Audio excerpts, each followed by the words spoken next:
Gil Martin here, and welcome everybody to the Daily Packers Post, where we bring you daily in-depth coverage of your Green Bay Packers. Don't forget to subscribe here on YouTube and click the notification button so you get new episodes as soon as they drop. And don't forget to check out our website at thepackerspost.com. Tough way to end the season. The Green Bay Packers fall to the Philadelphia Eagles in a hard-fought game in Philadelphia. Final score 22-10 Eagles. And, look, this game was rough from the start. We talked on the show about the Packers needing to get off to a fast start. It would quiet the crowd.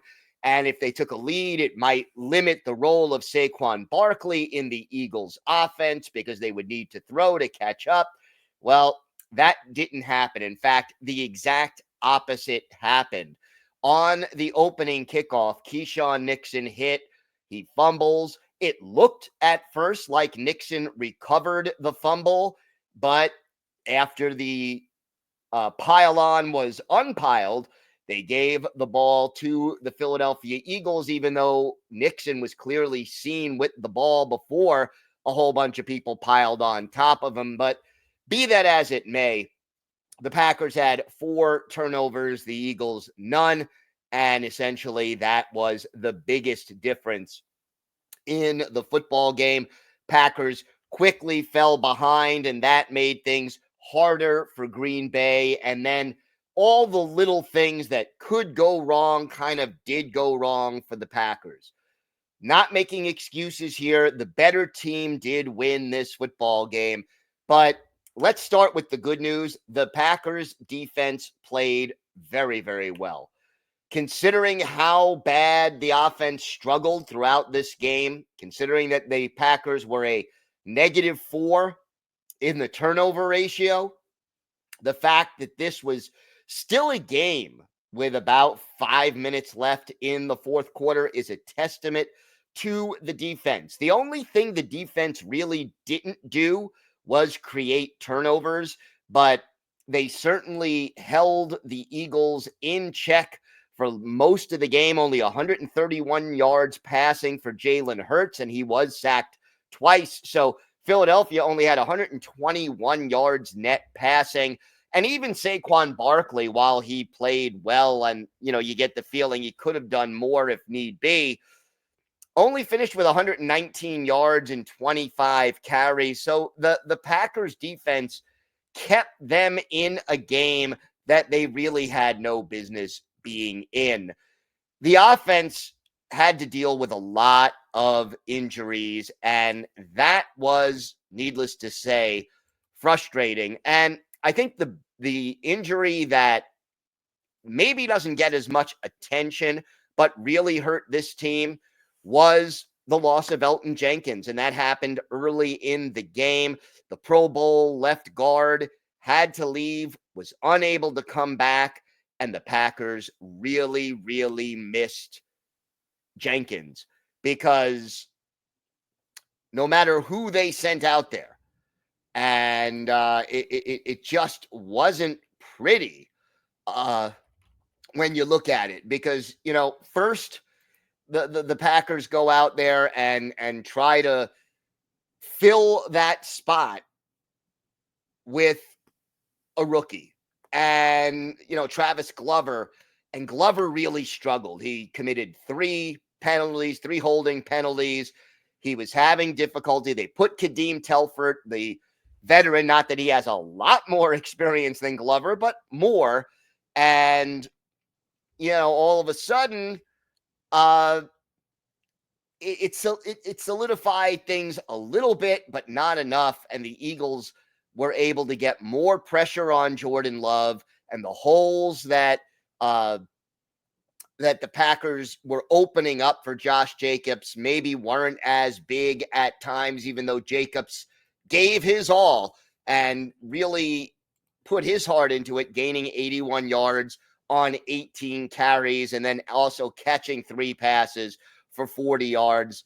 But, they really missed Elton Jenkins, and that was bad. And then the receiving injuries. It was one after the other. Jaden Reed out of the game, then Romeo Dobbs out of the game. The Packers already missing Christian Watson, their best deep threat, and all of a sudden, you're down to Dontavian Wicks, Bo Melton, and Malik Heath. And not that those guys are bad receivers, but at this point, none of them are really a number one receiver. I thought they should have gone more to Tucker Kraft. I'm surprised we did not see Luke Musgrave much at all in this game. I thought Musgrave probably should have been a bigger part of the offense, especially in the absence of Christian Watson, but that was not the case. And, the Packers just could not get things going offensively. Brandon McManus, who missed only one field goal all year, he picked a bad time to miss another from 38 yards out. He was wide right. That didn't help. You had the fumble on the special teams by Keyshawn Nixon, a couple of penalties that hurt them on special teams as well. Overall, this was, not a good performance by the special teams. And then you had Jordan Love, who threw 3 interceptions. Yeah, the last one I don't blame him for. That was a home run ball with, just after the 2-minute warning when the game, you're down by 2 scores. They desperately needed to try something. He goes for the home run ball. And Love finishes 20 of 33 for 212 yards, but he did not have his A game. You do get the feeling that the elbow injury that he suffered last week was having some effect on him, but it just overall, the offense did not click at all. And I was surprised, quite honestly, that Matt LaFleur did not go to his tight ends more, did not go to more 2 tight end sets. Like I said, Luke Musgrave, I thought, should have been a bigger part of the offense.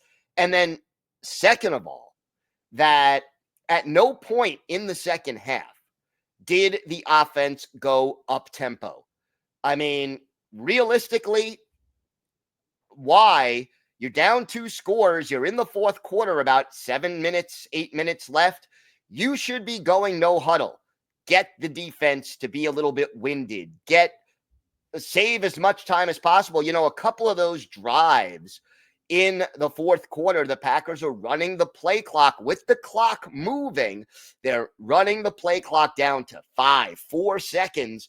You should be at the line of scrimmage and calling plays and trying to tire out the defense, not let them make substitutions, keep moving the ball, keep trying to conserve clock and get yardage. They just didn't seem to do that. And look, maybe the absence of 3 of their top receivers had something to do with that. Maybe Love's not being 100% had something to do with that. The absence, playing young players on the offensive line. Josh Myers later left the game, although that was very late. We hope he's okay. Overall, there just wasn't in my sense, enough urgency by Matt LaFleur and the coaching staff to try to move the football and get things going and try to spark something to catch up and get back into this game. They just didn't seem to have it. The Eagles defense, they were great. They were formidable. I give them credit. They were physical. They were tough to move the ball on, but the Packers just lost to a better team at the end of the day. And unfortunately, the Packers end this season with 3 straight losses. They do not win a playoff game this year. And it was a disappointing end to a promising season for the Green Bay Packers. Going to be a very interesting offseason. The Packers have a lot of decisions to make. We're going to start talking about those. We're going to grade all the players position by position.